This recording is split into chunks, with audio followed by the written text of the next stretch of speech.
Estamos empezando año y ha sido un año bastante increíble, porque ¿a cuánto les ha llovido cuando esperaba sol?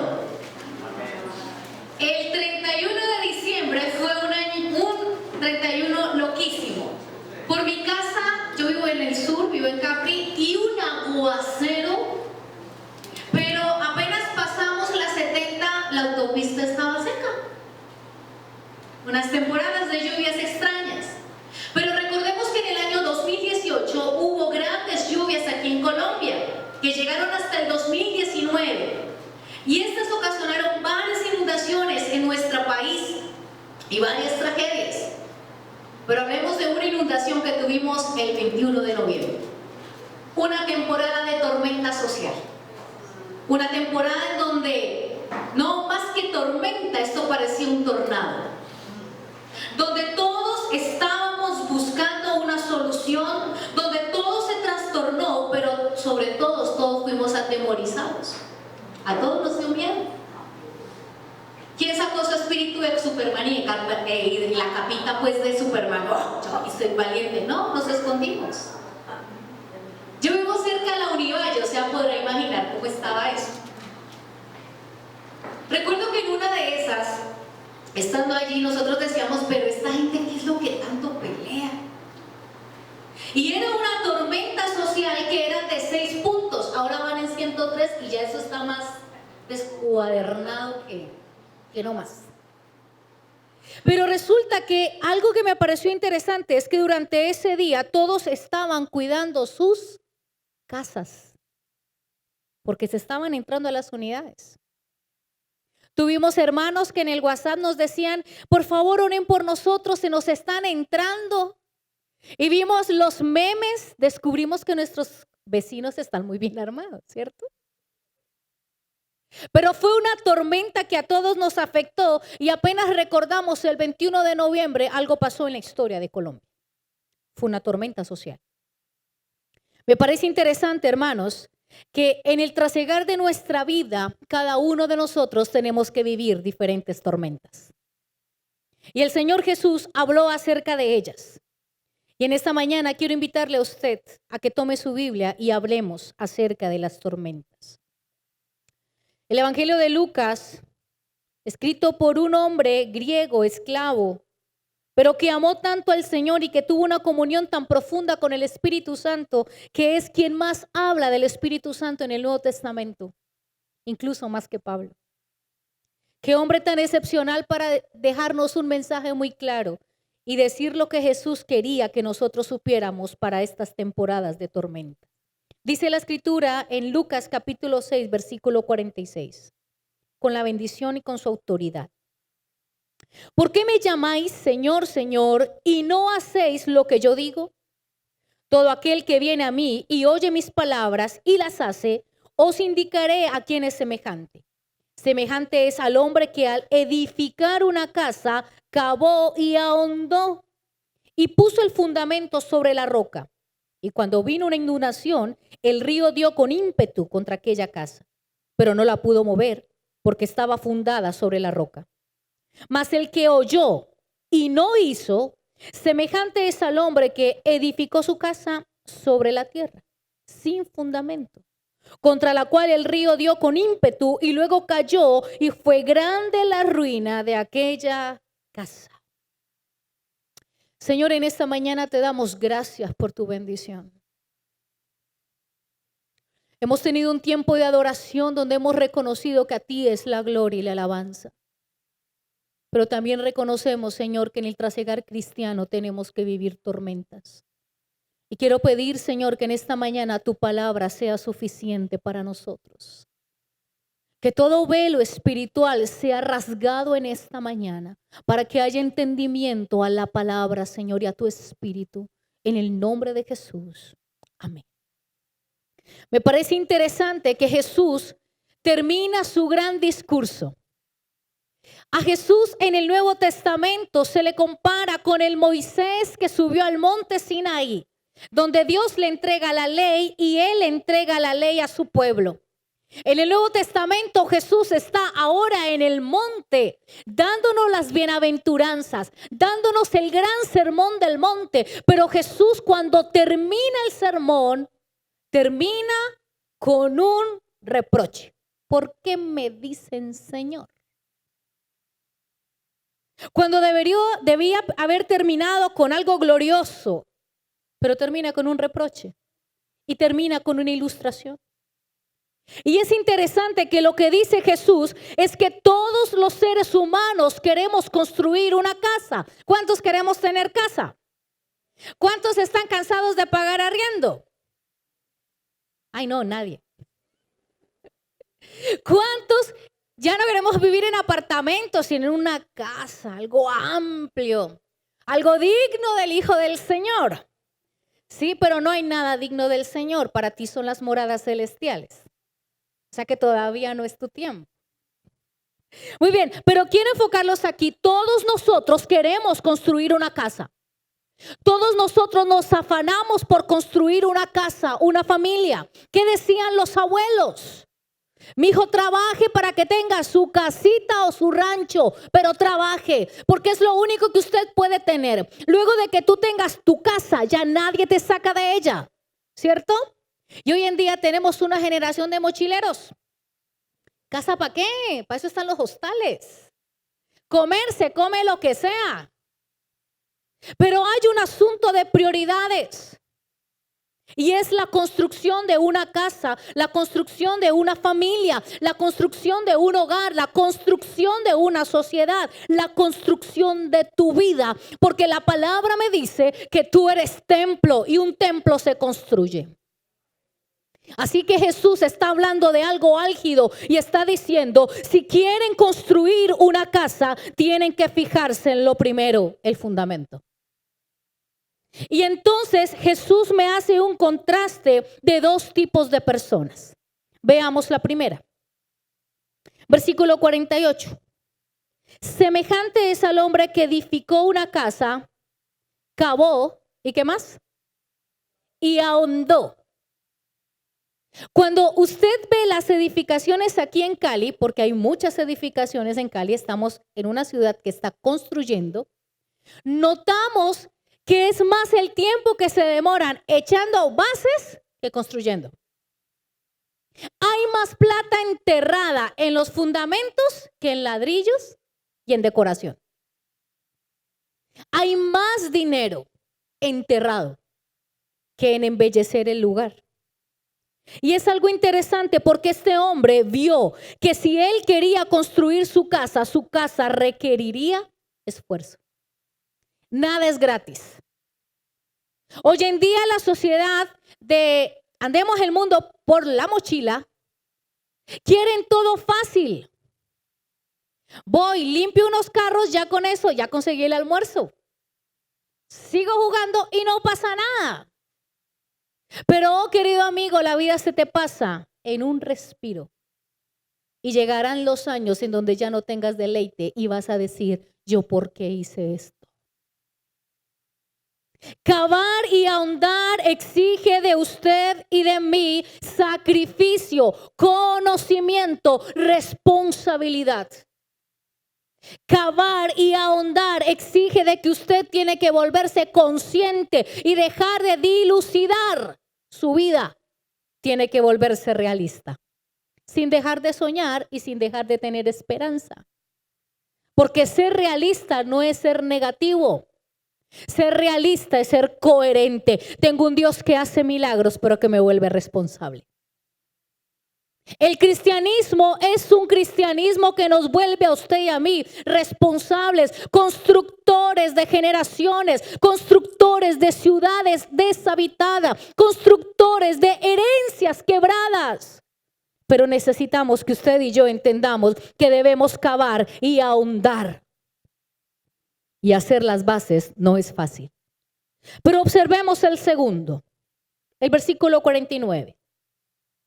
Mas el que oyó y no hizo, semejante es al hombre que edificó su casa sobre tierra. Cuando yo vivía en Bogotá, conocía las invasiones. Y una invasión era rapidísimo que la montaban de una noche a la mañana. Literal. Se conocen como los tierreros. En la noche o en los días antes reúnen a toda la gente, reúnen los materiales y en una noche levantan una invasión. En una sola noche. Pero ¿sobre qué fundamentos está la invasión? Cuando llega la alcaldía, ¿qué pasa con la retroexcavadora? ¿Y los materiales? ¿Y lo que invirtieron? ¿En qué quedó? En nada. Porque este hombre quiso poner su casa muy bonita, pero la quiso poner de manera rápida. Quiso levantar su vida de manera rápida y ágil, que no le requería a él ningún esfuerzo. Jesús empieza a hablar y empieza a analizar esos dos tipos de personas, pero más que explicar, espera que quienes lo escuchen entiendan lo que él les está hablando. Las parábolas no son para explicar, son para pensar. Son para ponernos a pensar. Y Jesús, cuando termina su sermón, quiere que piensen. Todo el sermón del monte es el fundamento del cristiano. No es solamente la partecita de bienaventurados los de limpio corazón, porque ellos verán a Dios. Amén. Pero también bienaventurados los pacificadores. Bienaventurados los que tienen hambre y sed de justicia. Ustedes son la luz del mundo. Y el que tiene esa luz tiene que vivir de acuerdo a esa luz. Todo el sermón del monte, todo el compendio de nuestra doctrina, todo el fundamento doctrinal es el fundamento que Jesús quiere que sus oyentes tengan, no una partecita. No es negociable. El evangelio no es dado fraccionado. El evangelio no se da por pedazos. O es todo o es nada. Porque Jesús, cuando vino a morir por ti, no se entregó. Ay, por un bracito. Ay, por el otro. No, vino y se entregó. Y al final dijo, consumado es. No se entrega por partes. Cuando Jesús vino a esta tierra, se vació completamente. Se entregó completamente. Dice Filipenses, el cual siendo Dios, no estimó el ser igual a Dios como cosa que aferrarse, sino que se despojó, tomando forma de siervo, hecho semejante a los hombres.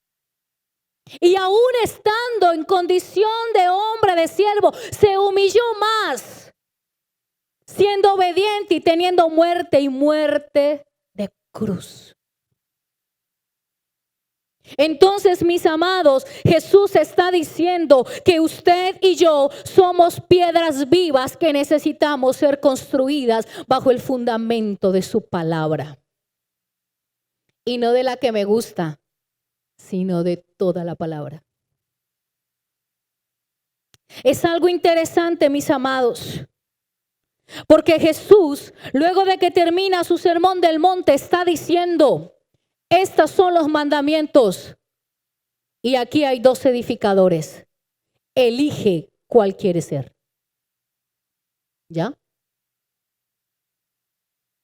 Entonces es la misma invitación que en esta mañana nos hace el Señor.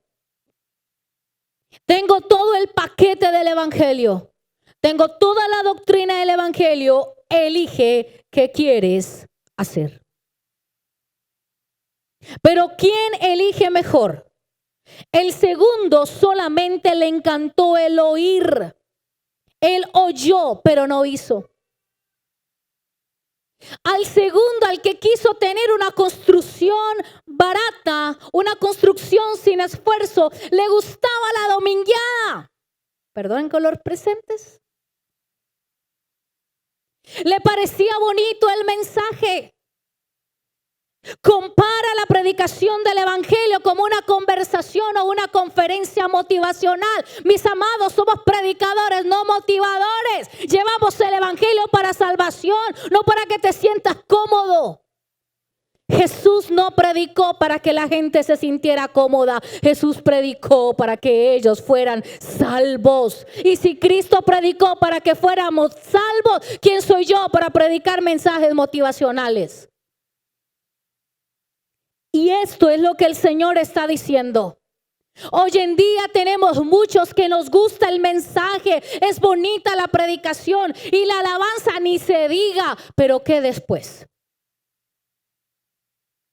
Recuerdo una vez un pastor, cuando yo era niña, visitó a una hermana y le dijo: hermana, ¿cómo está? No, terrible la situación.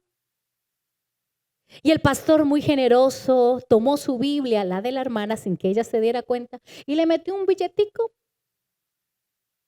Y el pastor la miraba y le decía: hermana, en la palabra está la respuesta. A los 8 días, pastor, terrible, esta semana fue terrible, pastor. Mi amada, ¿cómo estás? En la palabra está la respuesta. Pastor, yo no veo nada. A los siguientes 8 días, porque el pastor es buena gente, ¿no?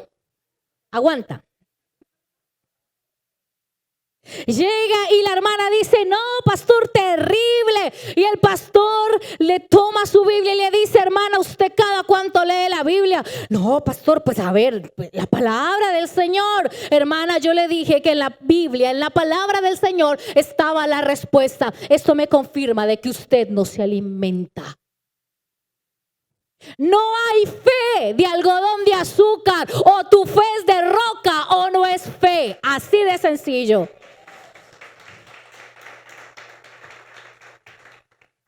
Pero en cambio el primero dice: el que oye y hace. El que oye y hace es aquel que sencillamente entiende que la palabra es su espejo. Es el que entiende que la palabra es su alimento.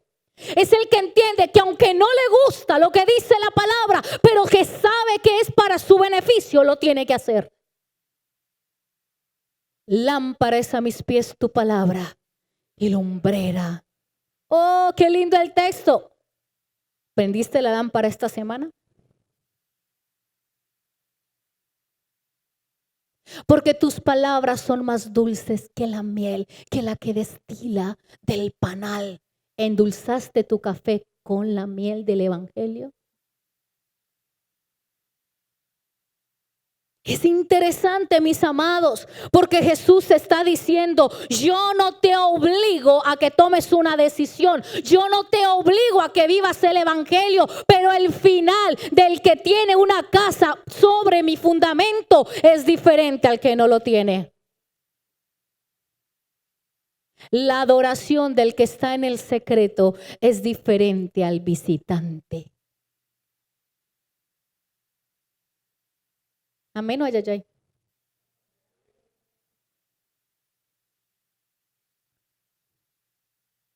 Qué duro es cuando uno tiene que confrontarse con la palabra.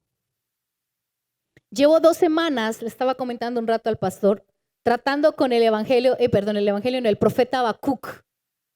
2 semanas, en serio, agarrada ahí. Tenemos nuestras ciertas disputas entre el profeta. Cuando dice, pero me doy cuenta que el profeta, cuando dice, y clamé, y tú no oíste. Así le dice el profeta a Dios. Yo clamé. Pero cuando lo mira en el hebreo, la palabra clamé del profeta está diciendo: he gritado en angustia, pero ese clamor está lleno de confianza, porque yo sé a quién le estoy clamando.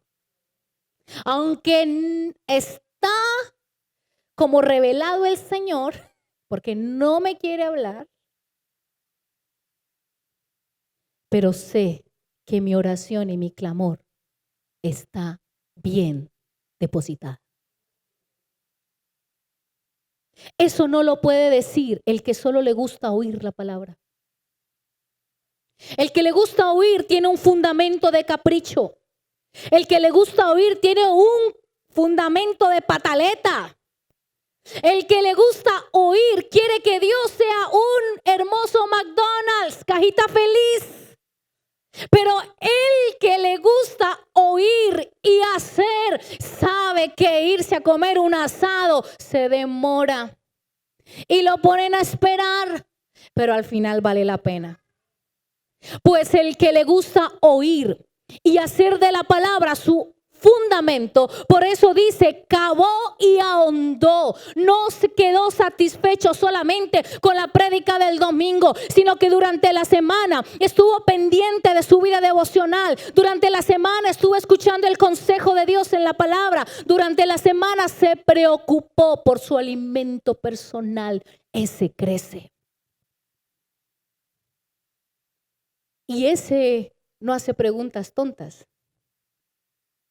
Él sabe preguntar. ¿Están entendiendo? Pero ese que tiene que ahondar, tiene que vivir crisis. Porque si la crisis no viene, no sabes cómo está tu fundamento. Entonces, lo primero que Jesús nos invita es a entender el fundamento, y el fundamento es Él y su palabra. Y el fundamento es la obediencia a su palabra.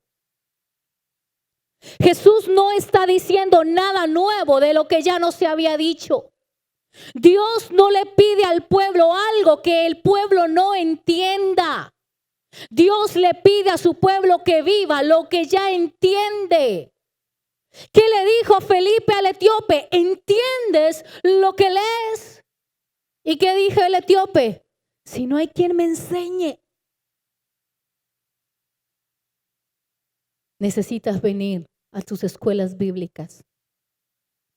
Necesitas prepararte para ahondar. Necesitas este año ahondar en la palabra. Me parece interesante cuando Moisés expresa en su último consejo a Israel, ya frente a la tierra prometida, y les dice, estos son los mandatos, los decretos y las ordenanzas que el Señor tu Dios me encargó que te enseñara. Obedécelos, obedécelos. Cuando llegues a la tierra donde estás a punto de entrar y que vas a poseer, tú, tus hijos y tus nietos teman al Señor su Dios durante toda la vida. Si obedeces todos los decretos y los mandatos del Señor, disfrutarás de una larga vida. ¿Cuántos dicen amén?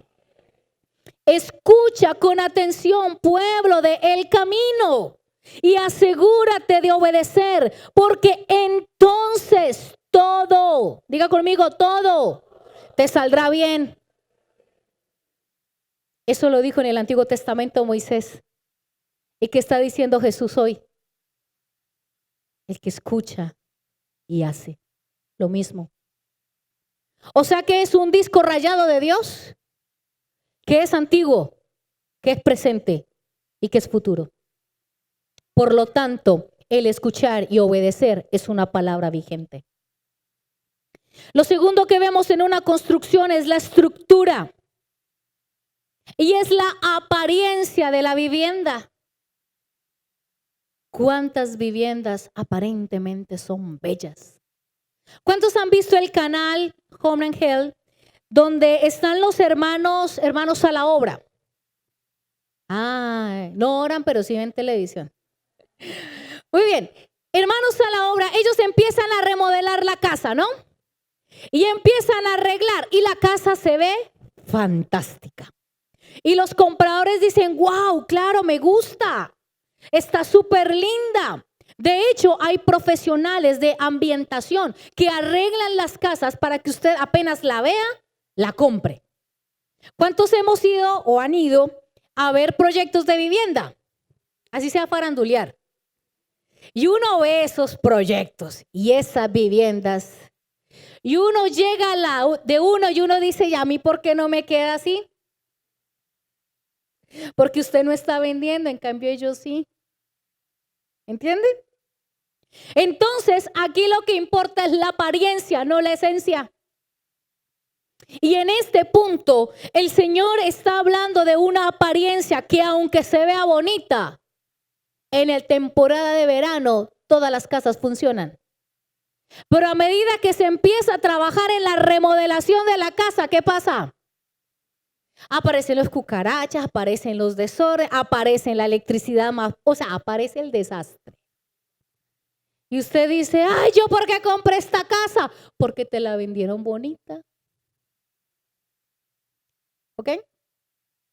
¿Y qué pasa con el cristianismo? Lo mismo. Aparecen cristianos bonitos, sin esencia, pero se ven bonitos. Hablan hermoso. Y uno dice, Dios mío, cómo me gustaría ser como él. ¡Wow! Increíble.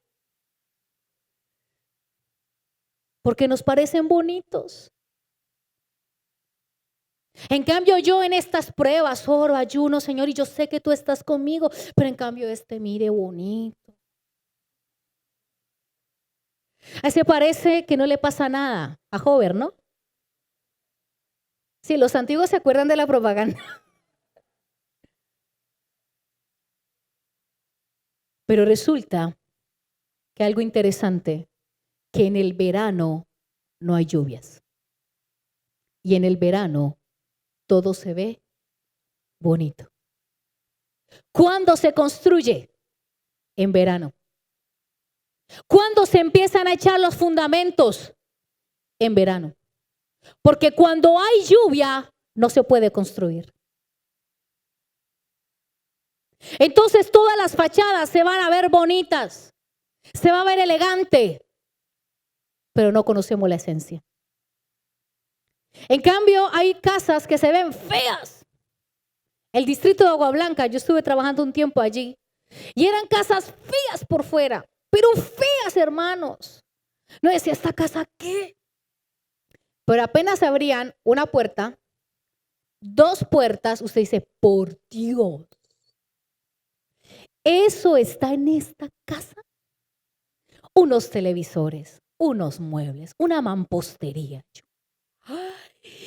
Yo no me quedé con la gana. ¿Por qué tenés la casa así? Para pagar menos impuestos. Ya. Sencillo. Pero si lo traigo a la vida cristiana, usted debe pagar impuestos, ¿sí? Aclaremos. Tal vez tu cristianismo a las afueras no se vea tan bonito, pero por dentro estás lleno de tesoros. La apariencia del cristiano que le gusta oír es una apariencia muy bonita, pero está en verano, donde todo es alegría, donde hay regocijo, donde vamos a Pance y nos alegramos con el sancocho de gallina y la tilapia asada. Ah, no anima a Pance, hay que ir a Pance, hermanos. Yo sé que están lejos, pero hay que ir. Mis amados, el que oye tiene una buena apariencia, pero el que oye y hace es aquel que aunque su construcción no parezca muy bonita, está llena de tesoros. Y me parece interesante es que si el fundamento, que son las palabras de Jesús, es la estructura, entonces la evidencia de nuestro fundamento es el testimonio. Si tienes un buen fundamento, tu testimonio será íntegro. Por eso Jesús dijo, en esto conocerán que son mis discípulos, que son mis amigos, si hacen lo que yo les mando. Ahí se está dirigiéndole a los judíos que habían creído en él y les está diciendo, si se mantienen fieles a mi mensaje, serán verdaderamente mis discípulos. De la misma forma ustedes y yo podemos mostrar un evangelio claro si mantenemos nuestra fidelidad al evangelio, aunque no me guste. Bendice al que te maldice. ¿Podemos omitir eso, Señor?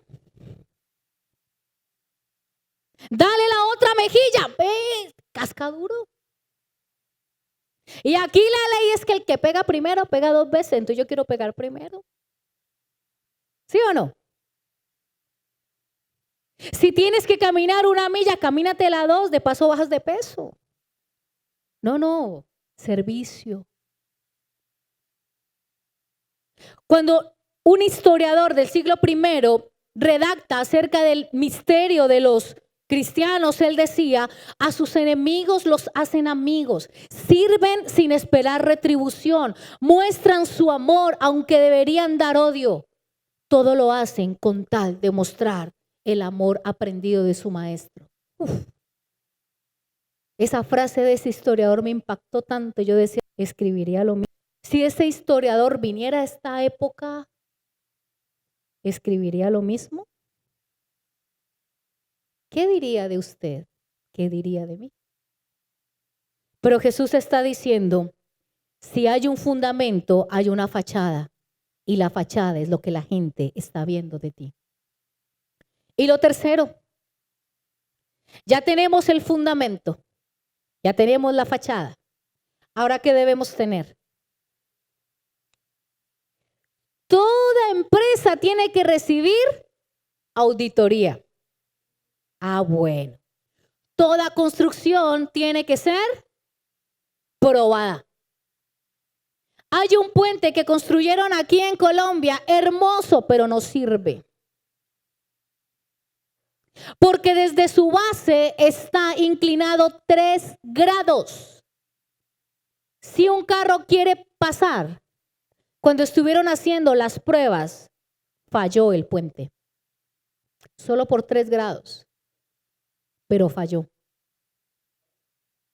¿Qué sucede entonces aquí para que la casa sea aprobada? Versículo 48.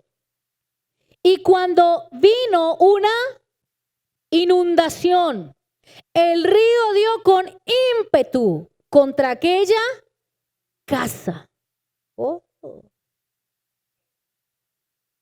El versículo 49, contra la cual el río dio con ímpetu y luego cayó. Y fue grande la ruina de aquella casa. Los dos tenían las mismas clases de materiales. Cada uno decidió qué fundamento colocar. A uno le gustó cavar y ahondar y estar en la palabra, estar pegado en la palabra. Al otro le gustó oír y se fascinaba con el mensaje. Pero a los dos les vino la misma prueba. Porque una de las cosas que Dios hace es que Él es justo. Tenía que ser probado de la misma forma. Los dos tuvieron la misma prueba, las lluvias y el río que dio con ímpetu. Los dos tenían que experimentar lo mismo. Pero el uno tuvo ganancia y el otro tuvo pérdida. Y dice que fue grande. Y no dice la pérdida, la ruina. Ni siquiera dice pérdida, dice ruina. Lo que él creyó que había edificado, resultó que no sirvió de nada. Hay gente que dice, ay, pero ¿para qué tanta base, tanto cemento, tanta piedra?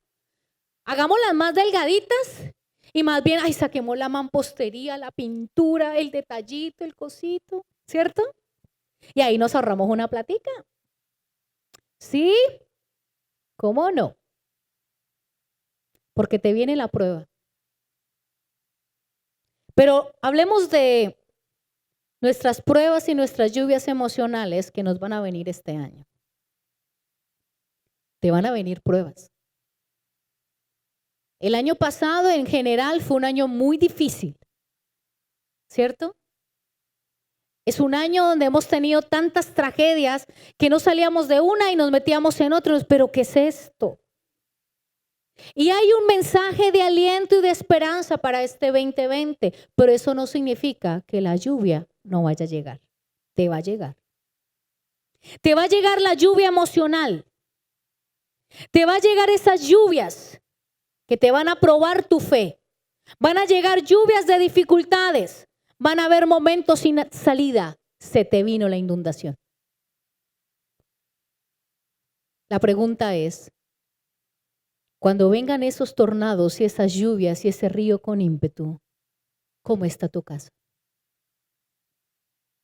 Me parece interesante cuando vemos los tornados en los Estados Unidos. Algunas casas se pierden, pero hay otras casas que se mantienen firmes y están firmes. Cada uno decidió cómo construir. A usted y a mí nos van a llegar esas lluvias. Muchos están hablando que este 2020, por el asunto de la visión 2020, vienen metas, vienen cosas maravillosas. Y decimos amén. Pero estas no se van a lograr si usted no toma una decisión clara acerca de su evangelio.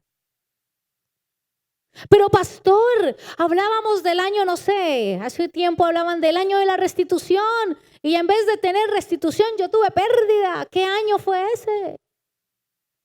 Pero nunca tuviste una conciencia de tu decisión por un evangelio claro. Disculpen si la palabra no es tan bonita, pero es que las tormentas nos van a llegar a todos. Y si Jesús le habló a un pueblo, a una generación que se fascinó con su mensaje, pero luego de su muerte, su resurrección y ascensión, le vinieron tormentas, les vino la persecución. Pero Jesús les dijo, confiad, yo he vencido al mundo. En el mundo tendréis ¿qué? Aflicción. Jesús no nos tiene engañados a usted y a mí. Nos está diciendo, vamos a tener aflicción. Las tormentas van a venir. La pregunta es, ¿estás preparado para tu tormenta? ¿Arreglaste el techo de tu casa para que no le caigan goteras? ¿Todavía hay filtraciones de incredulidad en tu casa? ¿Todavía cuestiona acerca de la práctica del evangelio? Es que el evangelio no viene en una envoltura bonita ni atractiva, pero por dentro está su esencia y su vigor. Más inatractivo le veremos, dice Isaías. Pero a Dios le plació sujetarlo a semejante dolor para sacar de él descendencia que somos usted y yo. No te sirve al hombre, pero tiene salvación. ¿De qué le sirve al hombre ganar todos los bienes del mundo si pierde su alma? Se te van a venir pruebas. Entiende que hay promesas de esperanza y decimos amén. Yo soy de las que digo, Señor, tu palabra dice, oh, cosa que ojo no vio, ni oído escuchó, ni ha subido a corazón de hombre, son las que tienes reservada. Señor, ayúdame porque yo lo quiero ver, pero las fuerzas se me acaban. Señor, ayúdame porque yo quiero ver milagros, pero parece que el milagro está retrasado, como que va en mío y yo voy en Uber.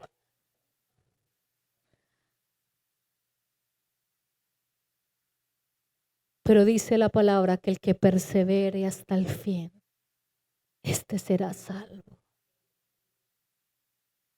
¿Ustedes creen que construir es fácil? Hablemos con los hermanos que trabajan en construcción y que les toca echar pica y pala y que les toca el rayo del sol. Saben que en esta iglesia el año pasado para muchos fue su año de echar bases. Por eso les dolió tanto. Para muchos de los que están aquí les tocó sufrir el verano de temporada de construcción, donde tenían que echar bases, pero no veían nada. Donde tuvieron que afrontar dificultades tan fuertes que usted, diaco, el alma se me sale, el corazón ya no aguanta más, yo creo que me hará un paro cardíaco. Señor, no aguanto porque el dolor es tan intenso que no sé qué va a pasar. Pero como Job dijo, con todo, yo estoy confiado en ti, porque sé que mi Redentor vive y del polvo, tal vez el polvo que tuviste que comer en el 2019, no era el polvo de la tragedia, no era el polvo de la miseria, no era el polvo del fracaso, era el polvo de la construcción de tu fundamento. No era fácil, pero te lo comiste. No era fácil. El segundo tuvo una pérdida, porque el facilismo siempre tendrá buenos resultados. El microondas es rápido, pero no hay como la estufa. La comida congelada sabrosa, pero no hay como algo hecho a fuego lento. A fuego lento, muchos están en fuego lento, no en arrocito en bajo, aclaremos. Están en fuego lento. Fuego que los está consumiendo. ¿Sobre qué vas a edificar? Hay un himno con las abuelas que cantábamos: todo a Cristo yo me entrego con el fin de serle fiel. Los placeres he dejado. Yo quiero serte fiel.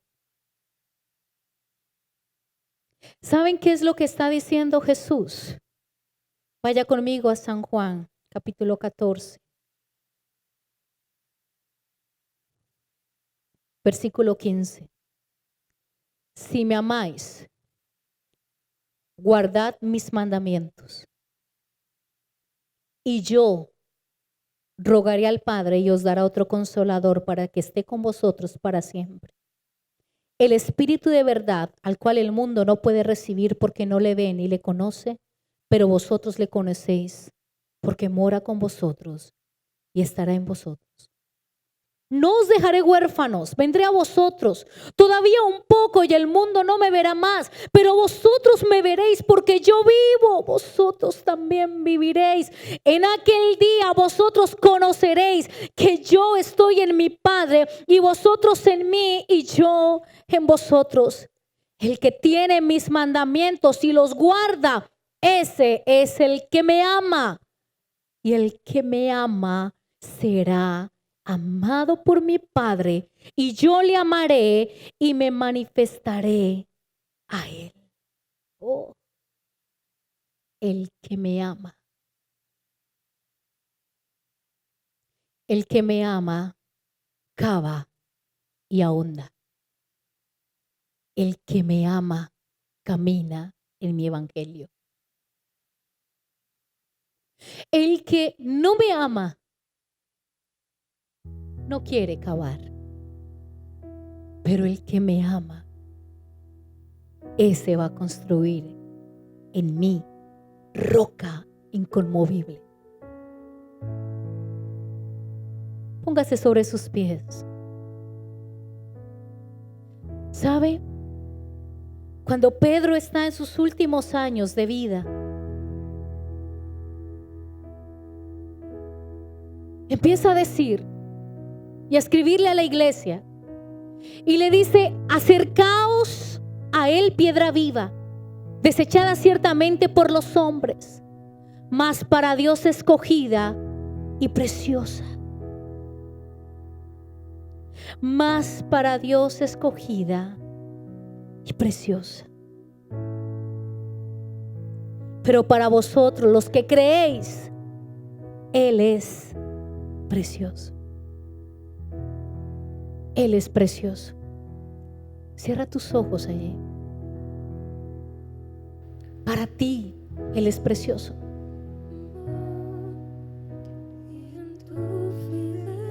Para ti, Él es precioso.